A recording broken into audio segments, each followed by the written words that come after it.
Boa tarde, eu sou o Vinícius Guimarães Mendonça, aluno de Economia do segundo semestre da Faculdade BMEC São Paulo, e essa aqui é a minha atividade AS de Programação.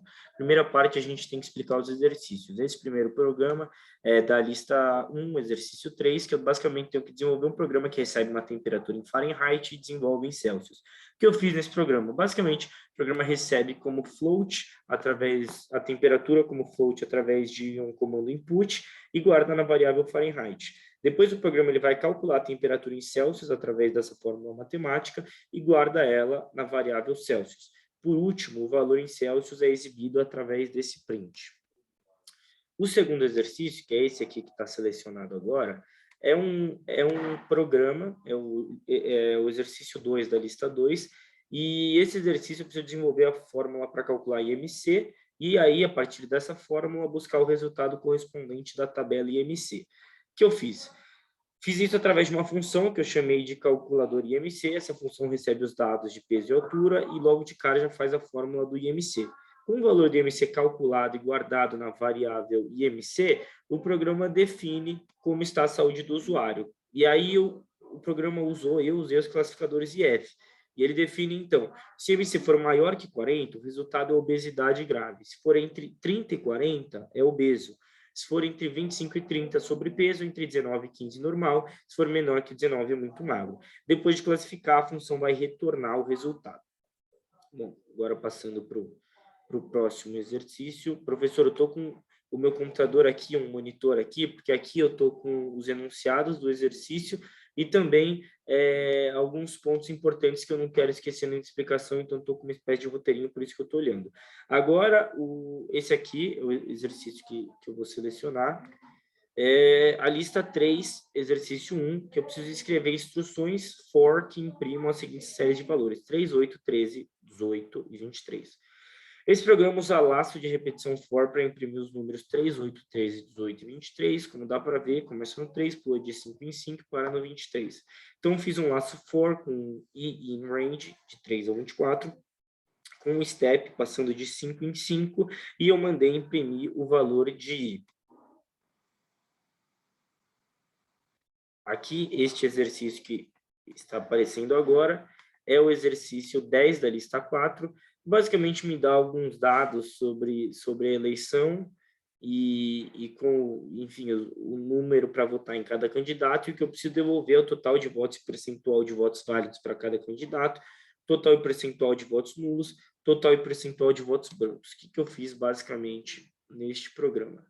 Bom, começou que esse programa ele funciona como ordem de eleição, tá?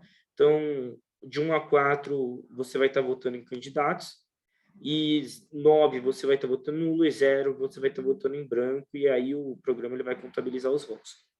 Bom, primeiro, comecei com uma lista em branco chamada números, que vai servir para armazenar os votos. Criei uma variável chamada code, que vai receber os votos do eleitor. Para parar o programa, você só digita -1. Depois eu criei variáveis de cada candidato, sendo que todas elas começam com o número 0. Para criar essas variáveis de cada candidato, o que eu fiz?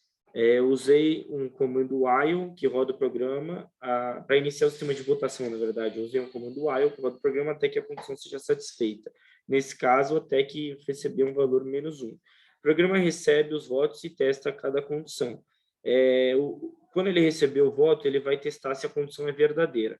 Então, se receber voto 1 for verdadeiro, o voto vai para o José. Se receber o voto número 2 e for verdadeira, vai para o João. 3, se for verdadeira, para a Maria. Se for 4 e for verdadeira, vai para o Filó. Lembrando que sempre conta um voto só. Essa foi a parte dos candidatos normais. Agora vamos para as últimas duas condições, que são branco e nulo. É a mesma lógica. Se o caso for voto branco, tem que votar 0, e se quiser votar nulo, tem que votar 9, tem que testar a verdadeira. Deixa eu baixar um pouquinho mais aqui.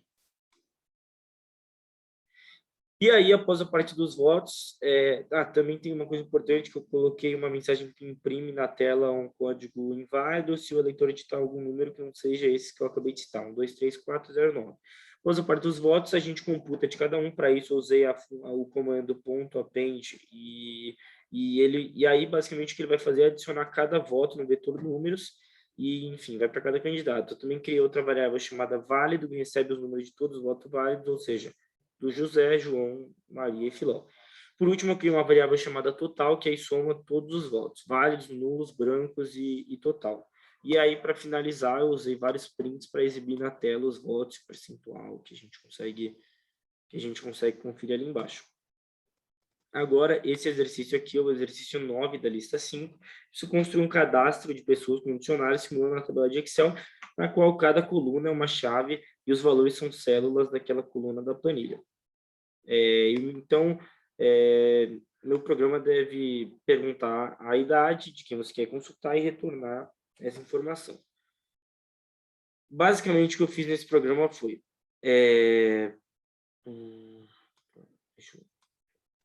Tá correto.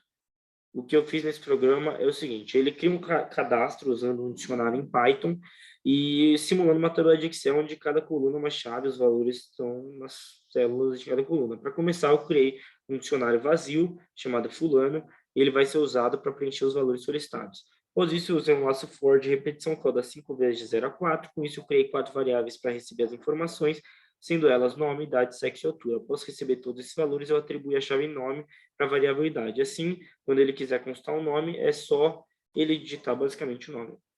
Agora, esse sexto exercício, que eu vou aqui para baixo, que ele é um pouco maior,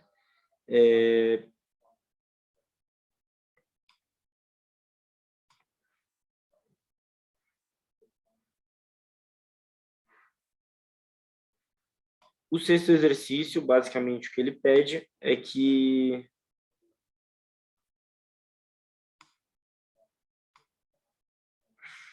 O sexto exercício... Caralho, que merda, pô.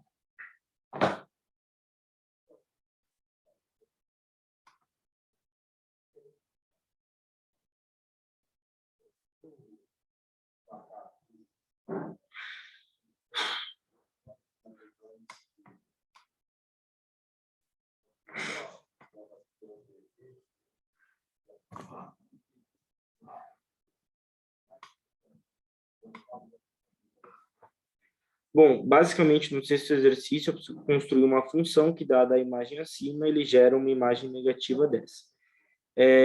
Então, esse programa ele quer inverter a cor do gráfico. Para iniciar, a gente usou uma matriz X invertida, que é exatamente igual a uma matriz X normal, só para modificar a original. O gráfico recebe 1 para a cor preta, 0 para a ausência de cor. Por isso, precisamos basicamente trocar o 0 por 1 e todo 1 por 0. Para essa substituição, eu criei 2 laços for de repetição, sendo um dentro do outro. Isso foi feito para criar 2 índices, sendo um para as linhas e um para as colunas. O primeiro laço for, que tem o índice I, usa como referência o número de linhas da matriz, que no caso é o tamanho e no caso é 10. Como o tamanho é 10, ele gera valores I entre 0 e 9. O segundo laço for usa o número de elementos de cada vetor dentro da matriz, ou basicamente o número de colunas da matriz. Agora já temos 2 índices para localizar o elemento, então eu fiz a substituição. O primeiro teste if serve para testar se o elemento é igual a 0. Se for igual a 0, ele atribui valor 1. No comando else, se o elemento não for igual a 0, ele vai atribuir o valor 1, porque ele só pode ser 1. Com isso, que era 1 virou 0, que era 0 virou 1, invertendo todo o gráfico. E aí, para finalizar, a gente usa esse show para mostrar o gráfico invertido. Então, basicamente, dos exercícios é isso. Agora eu vou mostrar o que eu fiz referente à minha base de dados. Sobre a minha base de dados, o que eu fiz primeiramente, deixa eu pegar aqui. Então, para começar, eu importei a biblioteca que foi usada durante o projeto. Então, eu fiz o upload para subir o arquivo para o Colab, e aí o programa leu o arquivo CSV para criar a base de dados no Colab, que é a data frame. Então, começando pela sumarização, bom, basicamente, o objetivo da sumarização, sobre a sumarização, usei o comando .describe, sumariza tudo, faz a contagem de valores, média, desvio padrão, valor mínimo, descreve os quartis e o valor máximo. Ali embaixo, eu fiz, o código em vermelho, você consegue perceber que eu fiz uma análise específica de uma coluna. Espera aí que tá dando alguns errinhos aqui. Eu não sei porque ficou cinza, mas enfim, ali você consegue perceber que eu fiz a análise específica de colunas. E aí até me retornou algumas coisas, como o valor mínimo de horas trabalhadas, o valor médio, o valor máximo. Mas, enfim, essa aqui é a sumarização.